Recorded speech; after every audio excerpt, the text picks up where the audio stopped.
Gentleman that many of you will know, someone that I've got to know quite well over the last 12 months, Don Hunford.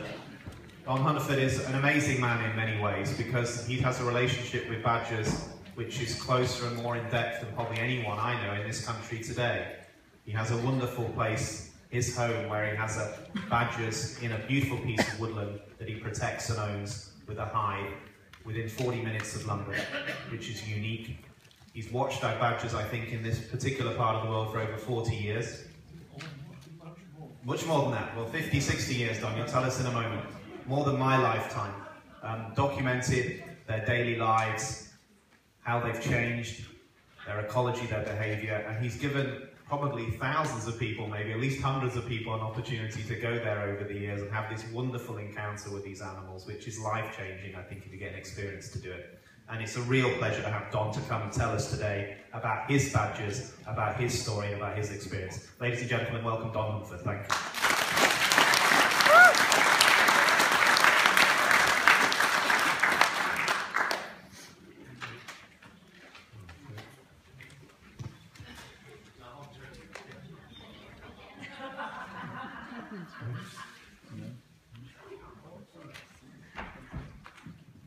Hello, folks.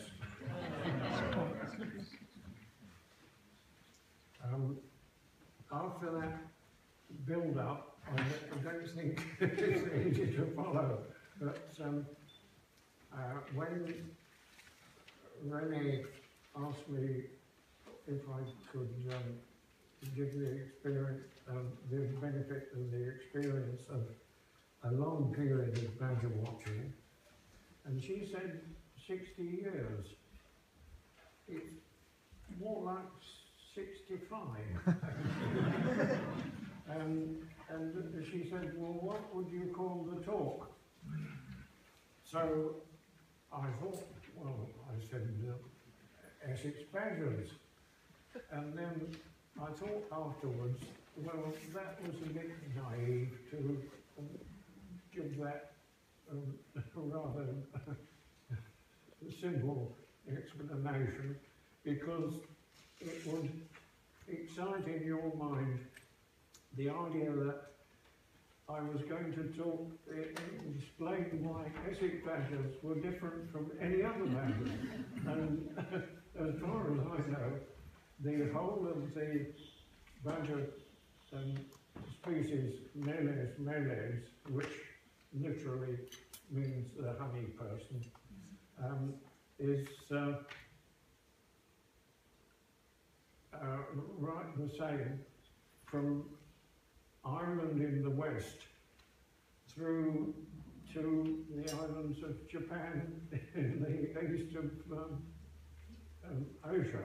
I used to call them Asiatic badgers, but I used to call them European badgers, but I think the better term is Eurasian badgers, because the same species extends right the way across the whole of northern Europe into Asia. And there is some debate about whether the Japanese badger is a subspecies or not of the same species, but certainly it's very closely related. And I thought that with that title, Essex Badgers, that not only was I raising the expectation that I would explain how Essex Badgers are different from any other badgers, which I don't think they are, but also that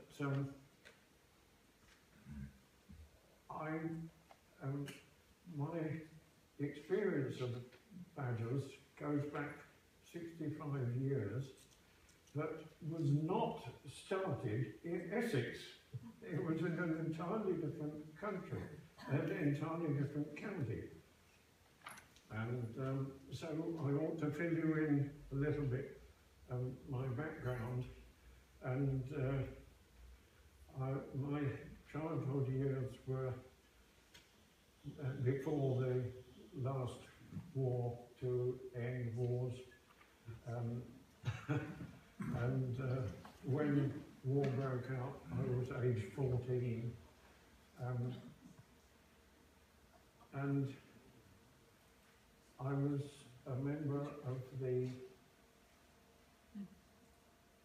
Was that before in that picture, Don? we jumped a bit forward. I'm sorry, I'm maybe pressed the wrong button, but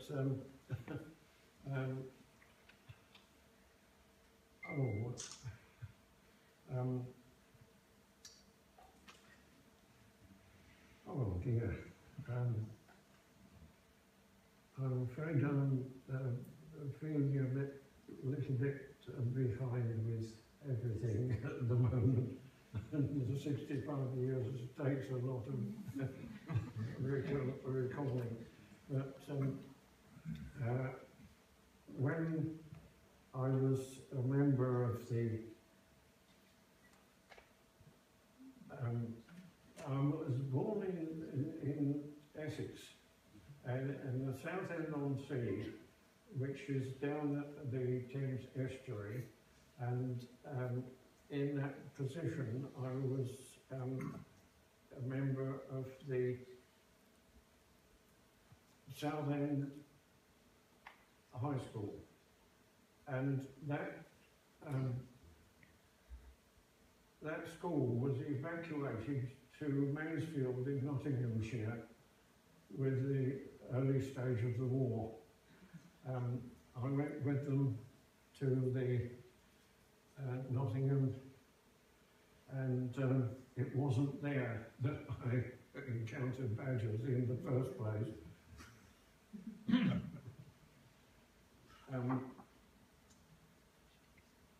When I finished the GCE O-level, as it then was, I came back to Southend from Nottingham and went straight into armament research. I was fascinated by anything scientific in the programme of the curriculum of the high school, particularly any scientific subject.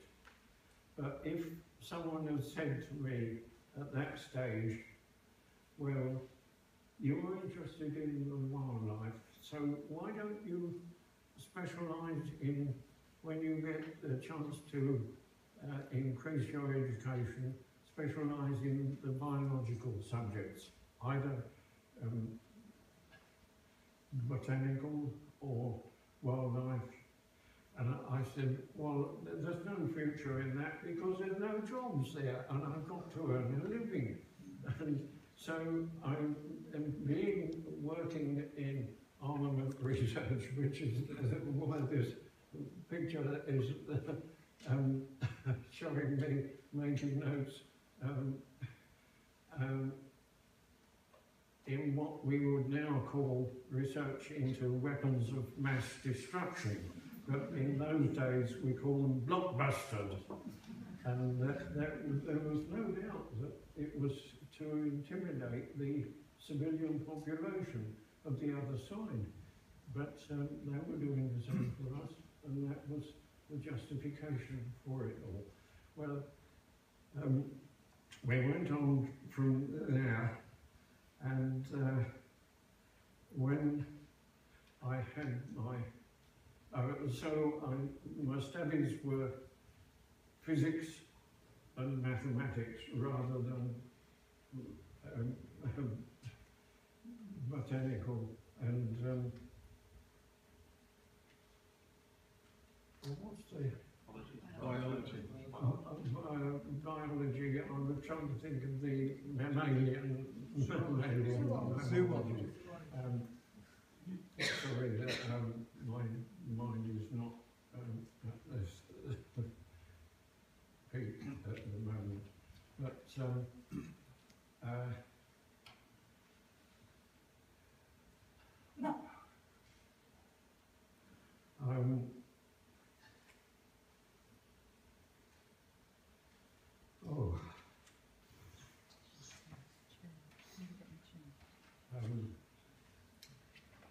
I studied physics rather than biology, and it wasn't until I took the first job that I had after graduation, which was teaching in Gloucestershire. Now, in Gloucestershire, that was the first time that I had a chance to see badgers. And walking with a friend's dog over the evening, we would sometimes see a badger run across the track in front of us. And so when one of the colleagues who was actually teaching in the technical college associated with the school that I was teaching in, his daughter was a Redskin. Now, the Redskin was a children's club which was sponsored by the News Chronicle, and every Saturday, Big Chief I Spy, who was the organiser of that club, had a half a page in the News Chronicle issue for the Saturday, and one time he wrote, apparently, I've had all sorts of animals photographs sent to me, but I've never had a photograph of a badger. So there's 10 shillings for the first person, the first Redskin, who can send me a photograph of a badger. And Hilary, who was the daughter concerned, came along to me and said, do you think we can get a photograph of a badger? Well, I hadn't got a flash gun, and I knew that badgers were nocturnal, and that I was going to need a flash gun to do it. At that stage, I was working with black and white film on an early model of the Rolleicord, which wasn't synchronised for flash. And so I said, well, it's not going to be easy, but I'd like to try, you know. And so I had a colleague in the local camera club who had a flash gun, but in those days, the idea of his camera, which was had a focal plane shutter, and this was a new idea. This was back in the early 1950s, and his camera had a focal plane shutter, which was a new idea, but unfortunately, to plug in the flash bulb, the flash gun, so that it would synchronise with the shutter travel, you needed a special sort of flash bulb which had a longer duration. And that meant that the time, a fraction of a second, that it took to carry the exposure was scope for a moving object to be blurred. But anyway, we decided that we'd try to get 2 pictures for the price of 1, and we set up 2 cameras side by side. My camera had a very silent shutter, and we could press the button and it would open the leaves quite quietly. Now, if this was in the dark, it wasn't until the flash gun from the other camera went off that you got any record on the second camera. But we had several watches, and then the 3 of us set up, and we pre-focused the 2 cameras on the tripod on the track in front, and we expected the badger might come along. And as luck would have it, it did come along that same night. The three of us were standing behind the cameras, and we had done a few watches before, and it came along and stopped and looked towards us as if to say, is this what you want?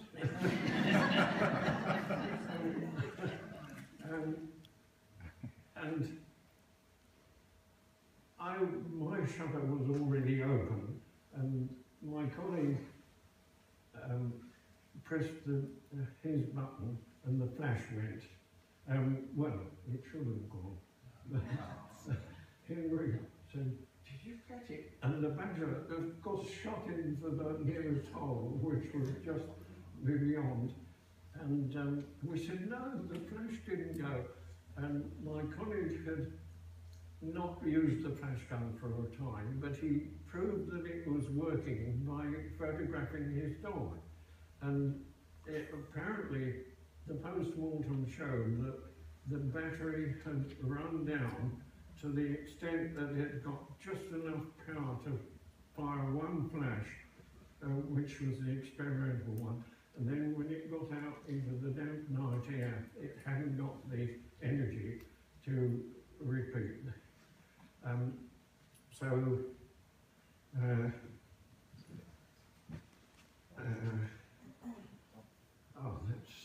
That's the one here.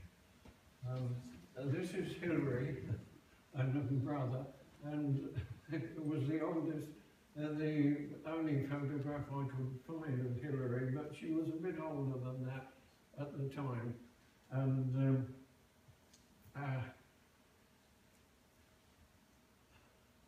that was the first photograph that I took.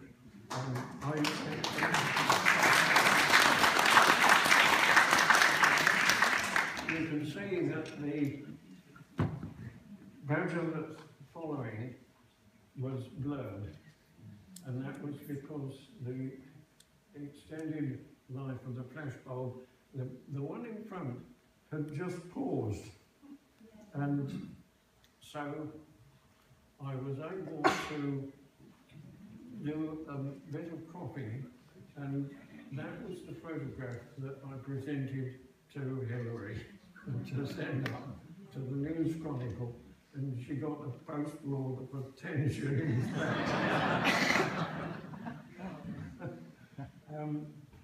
The photograph was reproduced in the News Chronicle, and subsequently it turned up in one of the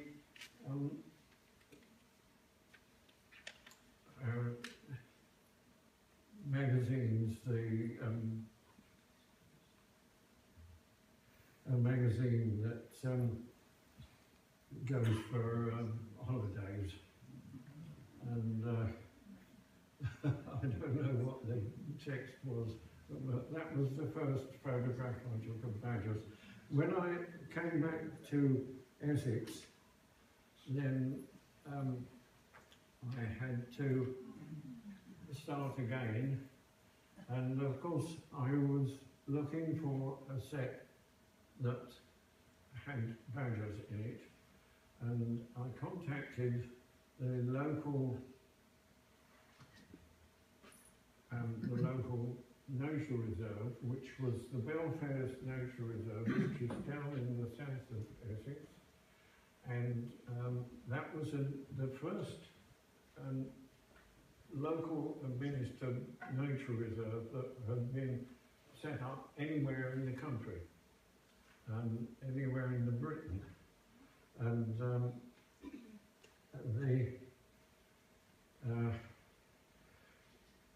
the warden introduced me to the person who was called Vincent Potter, who was the very first warden of that nature reserve, Belfairs, which is in the south of the county. Some of you will have come from, you won't know your way around the county, but those of you who do, it's down near the south end on the sea,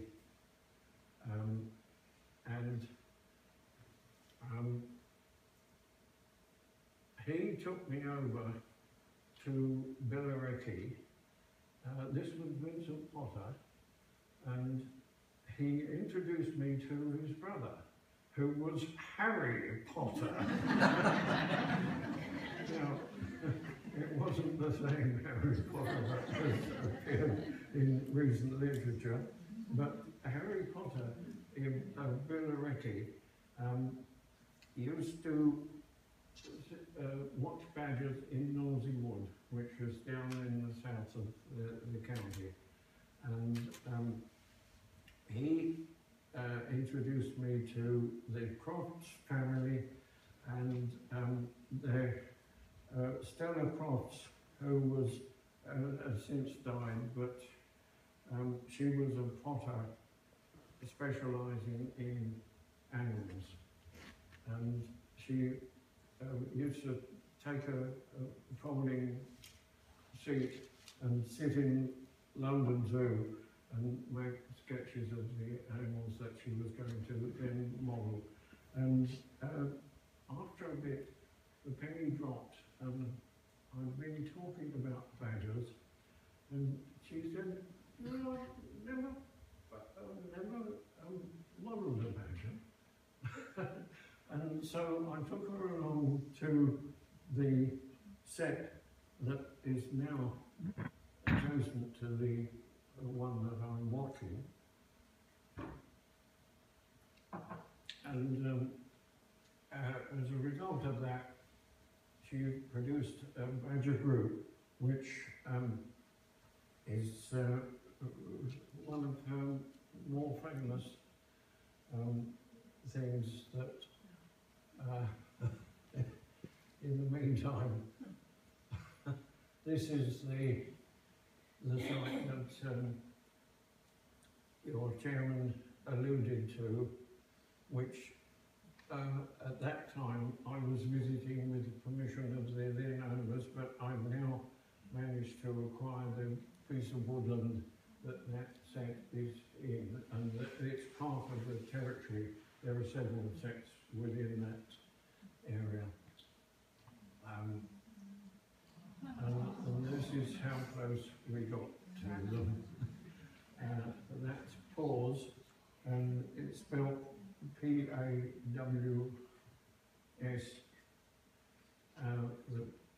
like the animal paw. And if I held out my hand with some peanuts in it, he would put both his paws up on the hand, and that was quite a good technique because it stopped the other badgers sort of bringing in.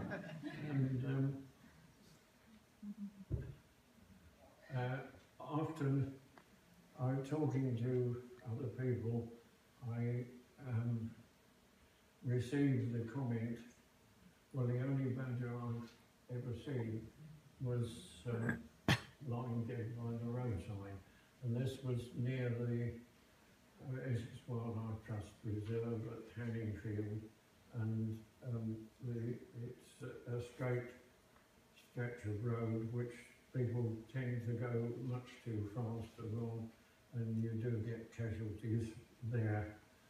And sometimes you can see someone obviously picking up the casualties and taking the statistics that we've heard about.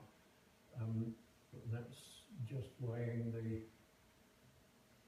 casualty. But the main thing was to show people the actual badgers, and that's why, as your chairman has mentioned, I acquired this piece of land, and that is the old hide.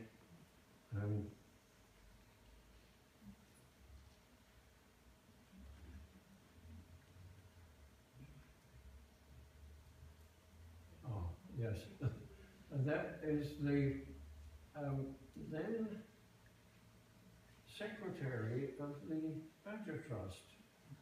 When they were based in London, Elaine King. Elaine King? Elaine King, yes, I completely lost the memory. But she brought her daughter along, and the daughter had a friend, and that is the way that we see the Badgers now. And there's a chair standing just here, which I think one or two of the shots will show. And there is a visitor's book, which is the second book that's been filmed with people who visit and see real badgers in a real community, a real wild community. And like this. Now,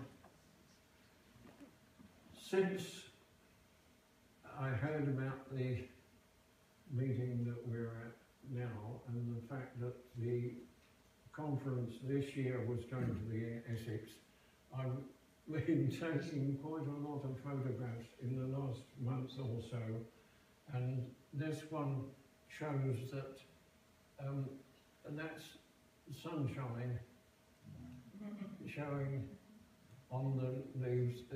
The sun is off to our right here and getting quite low in the evening, but nevertheless the badgers have turned up and are expecting that they'll get free peanuts. So through the past summer we have been seeing quite a lot of badgers, which we don't need to use the flash gun anymore, because a lot of the photographs are taken with the available light. And that gives another example of a photograph taken back in July, I think, July or August of this year, recently. So these are Essex badgers, they are really.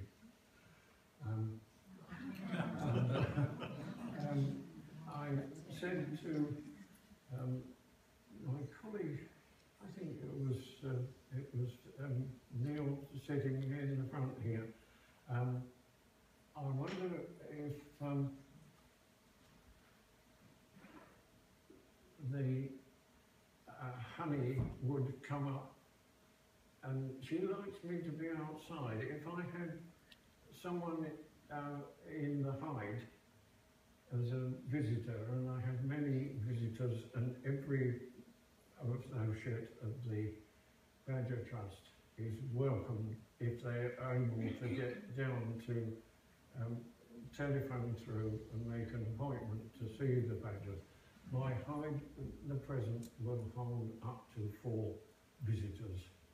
But if honey detects the presence of visitors, she likes me to go outside, and once everything else is the same, she will come up, and this is honey here, and this is one of this year's cubs, a big cub that's learnt the technique from honey.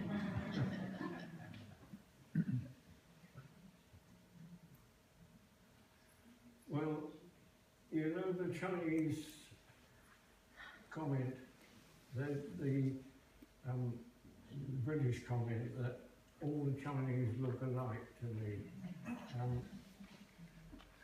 Often people say, well, all the badgers look alike to me. How do you tell the difference? And I name them all. I use the alphabet to go around year by year and name them, and they mostly know the names that I've given them. So whether they take attention of, I call Rosa, and Rosa's busy sniffing around because there's peanuts on the ground. She doesn't take a blind bit of notice, but she'll come up later and look up. Did you have something for me? You can almost hear the comment. And so, how do we tell the difference between the different colours? Well, I'll try Neil, see if he knows who this is. Honey. It's Honey, yes, and he's quite correct, and he hasn't seen this picture before. What about the one in the hole there? I'm not. That looks like Jane. I think that is Jane, yes. Partly it's the appearance, but as you say, all Chinese look alike. If a Chinaman came over to Britain, he'd probably say, I don't know how you tell the difference between all you people, because all Europeans look alike to me. And it's just that you somehow get, I mean, when we see Honey, we say immediately recognise her. But there are some that are so similar.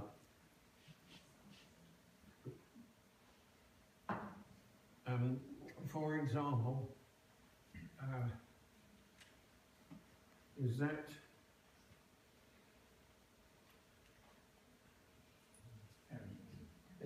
Perrin or Longtail? They've both got slightly modified white strips to the ears, but particularly the left ear. But Perrin, we may see some other pictures of Perrin in a moment. But this is my kitchen door, and if Perrin thinks I'm in the kitchen and don't know she's there, she will knock on the door, and these are the badger footprints that show that she's been knocking on the door, but I haven't cleaned them off.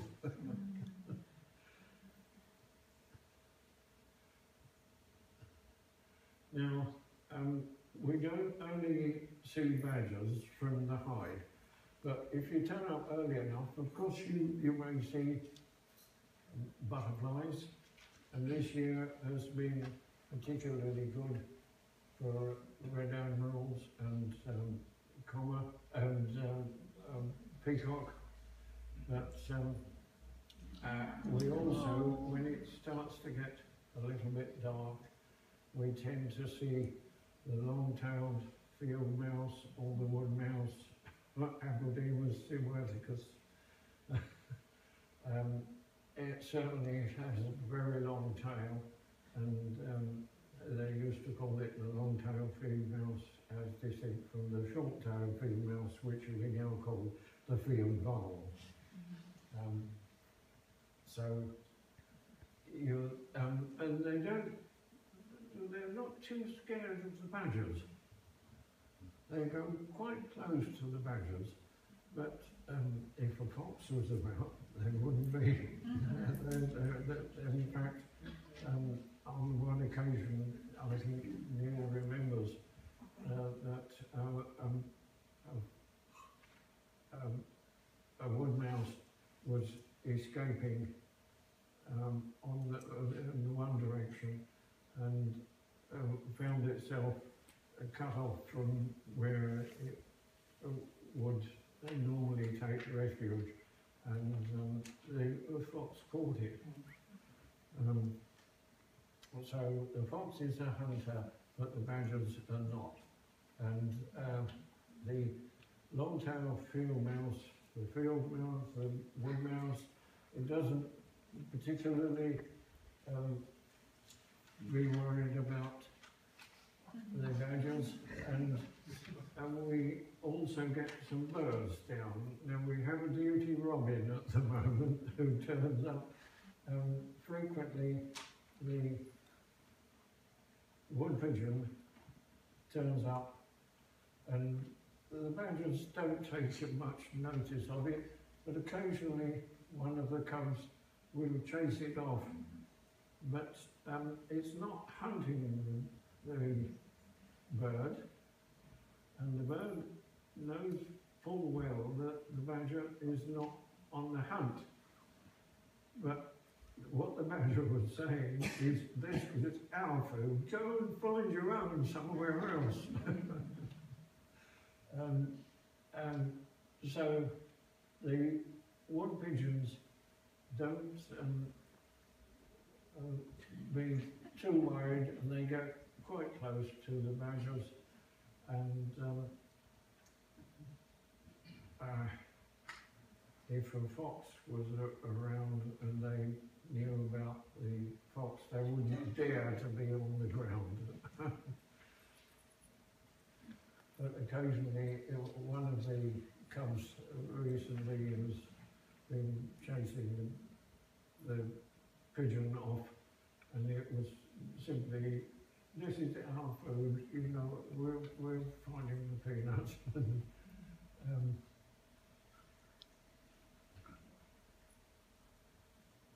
You see, the pigeons get quite close to the badgers. Now, some years ago, I used to visit someone, and the journey to this conference reminded me of the route that we took, and it was in the north of the main road leading up from the south, and it was Liv's father's. Does anyone know that name? Yes, Liz is a long-time member of our group. She died a few years ago. She died a few years ago, and Liz, I used to see her quite a lot, and she did a frequent badger watch, and she had a problem with rats, because she would spread some peanuts or whatever food about, and the rats would come along, and I suggested that if she put the rats and bait in a suitable container, I call it badger baiting, but it's not really, in a suitable container with a heavy lid, that the rats could not move, then the badgers would be able to do that. And the simplest thing is 2 bricks like this with some peanuts in between. And this is one of the local badgers which we see, and anyone who telephones through and makes an appointment will see them.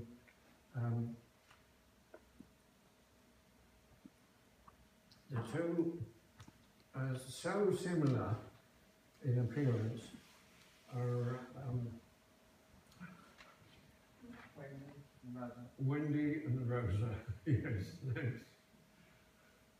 And this is Wendy, and she knows about bricks and the fact that they sometimes have peanuts in between, and so she goes along, and Wendy's technique is to push the top brick off with the nose. Now, some of them use the paw to push the top brick off, but Wendy always uses the nose and pushes the top brick off and finds the peanuts. But Rosa does exactly the same.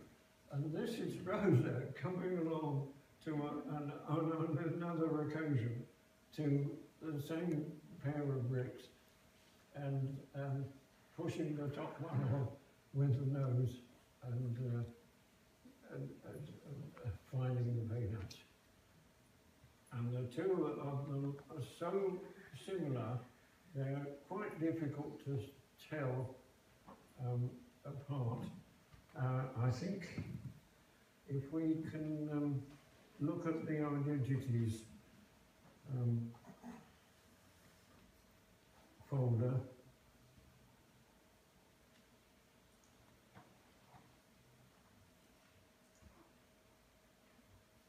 Oh, those were the cubs of this year, and there's 3 of them. The large cubs that we found originally.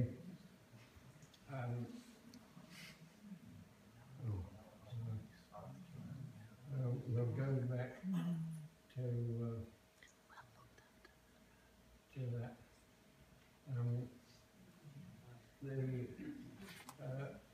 They have the names beginning with E, F, and G. So it's the first one is now called Elvis. This is F, so I haven't got a name for that yet, and this is cub G. And those are the 3 big cubs this year. And these, I wouldn't know which is which.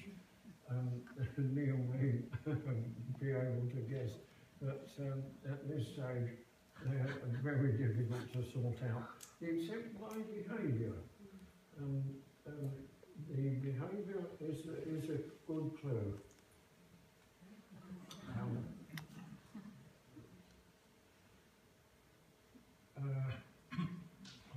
ask Neil what to make of that one. I think it's probably pairing again, which is the one that knocks on the door. But yes. That is Rosa. Yes, Neil's nodding, so he recognises Rosa as well. And somehow, just the look of it, and if she turns the head just slightly to the right, so that you don't see the tufts at the top of the ear on the right, on the left-hand side. You turn, if she turns that characteristic profile, there's subtle techniques that you, well, someone like Neil who watches frequently every week, and myself, you get to, you can't always explain what the difference is between the, well, we know that that's honey, Neil said immediately, that's honey, and that is correct. Now, this, I think, is Wendy, but Wendy and Rosa are so similar that you need to have them side by side. And Rosa always, when we're in the hide and looking out, now, Rosa always tucks in close to the hide and always points to the left. And those always goes to the left. Whereas Wendy, in this picture, I think you would appreciate that Wendy is very slightly lighter in colour than Rosa. But this is the sort of clues that we can follow up. But bear in mind that we're looking out of the hide here, and the hatch is casting a shadow, a bit of shade. So the difference in Wendy looking lighter is not necessarily so easy to spot as this. But if I call Wendy, she comes up and she lets this slot on the left, on the right here, whereas Rosa will tuck in tight against the hide and always with the nose pointing to the left. So its behaviour is so much a part of the identification of the actual animals. The other question I'm frequently asked is not only how do you tell the difference and how do you recognise the identity of the individuals, and partly it's behaviour and partly it's the fact that they respond to the name that I've given them. And the other question is, how can you tell the difference between the male and the female? Now, when they're fully adult, it's not at all easy in the case of the cubs. The three cubs that we've seen, we think that Elvis is the male, but we're not absolutely sure because he hasn't laid on his back and groomed himself. And in that case, you can tell direct. But the other way that you can see is the fact that the width of the cheeks, in this case, that's long tail, I think, is it? Yes. The long tail and Perrin are so similar, but Perrin's had a slight injury to this side of the cheek. So if you get a good head-on view, you can tell that the point about this is an adult boar, and he's got a wider, deeper head, and that's incognito is the main point. We think he obviously turned up on one occasion, but he knew the ropes, and we think that we pretty well pinned him down to when he was a youngster, and he must have been associated with, familiar with the idea of getting his free peanuts. But when they get fully adult, the male tends to have a broader and deeper head because there's more muscle to work the jawbone, and they have in fact got an extremely strong bite, and that's the reason for the black and white face is a warning that if they're attacked by possibly a larger animal, they don't want to fight, but beware, if you do engage in a fight, then you may be sorry, because I've got a tremendously strong bite. I think that, oh, that's, yes, that, I've forgotten that we had a shot of Perrin with this slight injury to the side of the face. So for the time being, until that perhaps heals up completely, if you get a head-on shot, you can tell whether it's Perrin or Longtail, but otherwise they've both got slightly reduced white tips to the ears. Yeah. Any questions? Thank you. I think what a wonderful...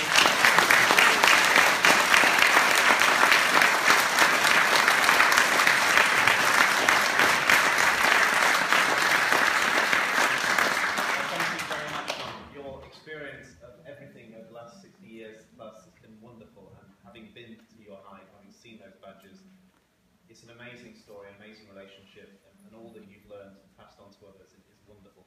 Do we have any questions or points to raise? Can you stand up, please? Thank you. Hello, Don. I've been an admirer of yours for many years, so it's great to sort of see what you're doing here. run a badger hide through the Forestry Commission and take people to watch badgers, and they're often asking, how do I know one from another? Oh, Well, yes. with me, it's their tails. Because Oh, I no. think I read somewhere that every badger's tail is different in size, length, shape, Yes. colour, and behaviour. They're the two things that I Yes, the question relates to identification of individuals, and the tail is something I haven't mentioned, but certainly, well, I think I showed the three cubs, and there was a difference in tails there, but of course they're growing up and the tails tend to change, but certainly if you see both ends and also the behaviour, then you stand a very good chance of identifying if you watch frequently enough. Any more questions? Okay, can you stand up, please? I'll come to you in a moment. So, sorry. With the rat problem, when you put the peanuts between bricks, Yes. do you have to start that off gradually so the badgers know they're there? You have it just stopped. Can they smell them?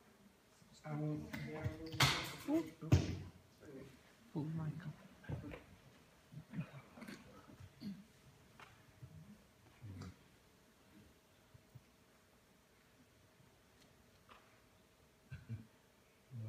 Yes. Sorry, the question was When you start when you bake the bricks, do you need to do it gradually? And the answer is no. They're pretty good at detecting that there's something there, and you can put the odd peanut in the open brick at first, but the next night they'll come along and have a sniff, and if there's peanuts there, they'll smear them through the crack. Good. Okay, thank you. Lady at the back, please. Could you give us some idea of the average lifespan of your badgers? The lifespan of the badgers Of your badgers? is well, of my badgers. I mean, it's so often terminated by a road casualty, but potentially, this is a question that's often asked, and I usually say, well, potentially they have about the same lifespan expectancy as a dog, except that they don't have veterinary attention usually, whereas most dogs do. But the oldest I've known and watched in the wild is 11 or 12 years old. And something seems to, they're obviously getting pretty old at that stage. So something seems to happen, and often as not, they're hit by a car. Well, I think, have we got one more? How often do you get other badgers joining your social group from another social group? The ones that I'm seeing are mostly the ones that were born in that social group, and there's very little movement. But Chris Cheeseman, who was on the point of retiring from his research in Woodchester Park, had an interesting comment, because the other question that I'm often asked is, do they get thoroughly inbred? Because I watched badgers in the same set that they were born in through the whole of their lifespan. And apart from the road casualty accidents, they can last for 11 or 12 years. And so, what was the point of your question? Would you It was, mind?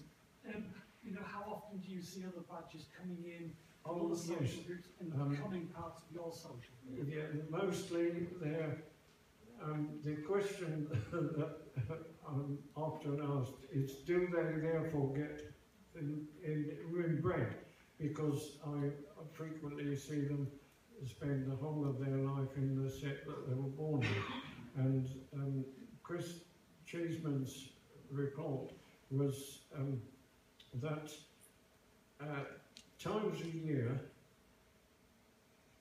the males tend to look for a girlfriend in the neighbouring territory, and I think I immediately said, well, that's what Jake was doing the other day. I saw him early on in the evening, and he